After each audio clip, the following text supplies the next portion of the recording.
Hello viewers, আসসালামু আলাইকুম। আশা করি সবাই ভালো আছেন। লেখা দেখে অবশ্যই বুঝতে পেরেছেন আজকের ভিডিওটা কি নিয়ে। তো আমার সব রিলেটিভরা যারা সাবস্ক্রাইবার ছিল তারা সবাই বলছিল যে তুমি কোনো ব্লগ ছাড়ো না কেন, আমরা তোমার ব্লগ দেখতে ভালো লাগে। তাই আজকে চিন্তা করলাম আমার যে সেকেন্ড প্রেগনেন্সির যে মুহূর্তগুলো তা আপনাদের সাথে শেয়ার করার জন্য আজকের এই ভিডিও। আশা করি সবার ভালো লাগবে। এই তো এই ছবিটা ছিল ওটি থেকে বের করার পর ওর প্রথম ছবি তোলা হয়েছিল। যেহেতু আমার সিজার হয়েছিল, আমার দুইটা বেবি সিজারের সময় আলহামদুলিল্লাহ আমার মা আমার কাছেই ছিল, সাথেই ছিল। এটা ছিল আমার ননাস, আমার বেবিদের ফুপি। তারপর আমার মেয়ে, ও ফার্স্ট টাইম কোলে নিয়েছিল ওকে।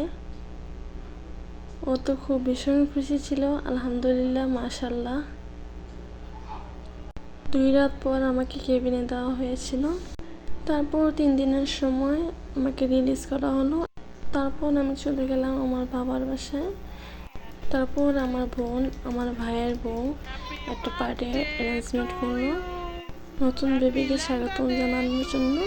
ইভেন আমার বড় মেয়ের জন্মদিন ছিল 10 তারিখে, তা আমাকে রিলিজ করা হয়েছিল 10 তারিখে। আমার ছোটো মেয়ে হয়েছিল 7 তারিখে। কিছু কমপ্লিকেশনের কারণে ডাক্তার বললো ইমার্জেন্সি সিজার করতে হবে।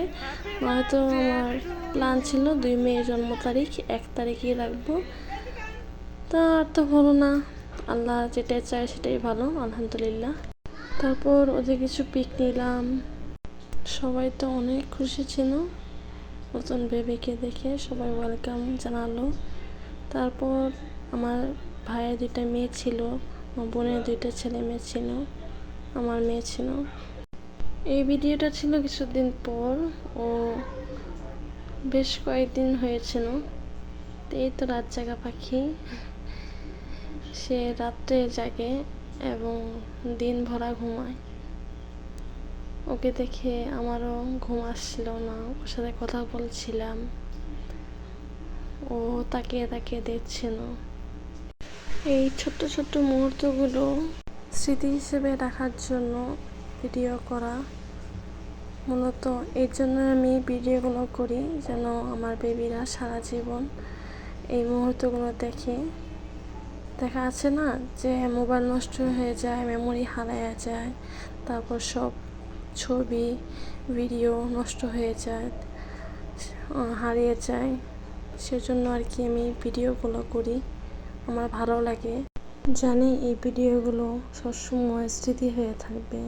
এই তো এখানে ছিল আমার মা, ভাবি, বোন। আমার সেকেন্ড বেবি যখন হয়েছিল তখন এদের যে অবদান তা বলে আমি কখনো শেষ করতে পারবো না। এতটুকু অবদান ছিল আমার ওই সময় তাদের। ওই সময়টা তাদের সংসারও সামলিয়েছিল, তাদের ছেলে মেয়েকেও সামলিয়েছিল। ইভেন আমাকে এবং আমার সন্তানদেরকে যে পরিমাণ কেয়ার করা উচিত তার থেকে বেশি করেছিল আমার জন্য মা, ভাবি এবং আমার বোন। সাপোজ আমি খেয়েছি কিনা, আমার বড় মেয়ে খেয়েছে কিনা, তারাও খেয়াল রেখেছিল ওই সময় এবং এখন পর্যন্ত। বেড়াতে গেলে টেক কেয়ার করে থাকে। তাই এই 3টি মানুষের অবদান আমি কখনো বলে প্রকাশ করতে পারবো না। আর এটা হচ্ছে আমার ভাই। আমার জীবনে আমার বাবা মার পরে হচ্ছে আমার বাবার মতো বড় ভাই। জীবনে সাপোর্টার হয়ে যদি কেউ থাকে তাহলে বাবা মার পরে আমার ভাই। সে আমাকে সব সময় সব কিছুর উপরে সাপোর্ট করে। তার একটাই কমপ্লিমেন্ট ছিল যে নিজেকে সঠিক রাখতে হবে। এটা হচ্ছে আমার হাজব্যান্ড। সেও একজন সাপোর্টিভ হাজব্যান্ড। সে আমার 2 বাচ্চার লালন পালনে আমাকে অনেক সাপোর্ট করেছে, হেল্প করেছে ওই সময়টা, ইভেন এখনও করতেছে। সো থ্যাংক ইউ আমাকে সাপোর্ট করার জন্য। এই তো আল্লাহর অশেষ রহমতে আমার মেয়েগুলো বড় হয়ে যাচ্ছে। আমার পরিবারের জন্য সবাই দোয়া করবেন। যদি আজকের এই ভিডিওটা ভালো লাগে তাহলে অবশ্যই like, share, comment and subscribe করে পাশে থাকবেন। আল্লাহ হাফেজ, আসসালামু আলাইকুম।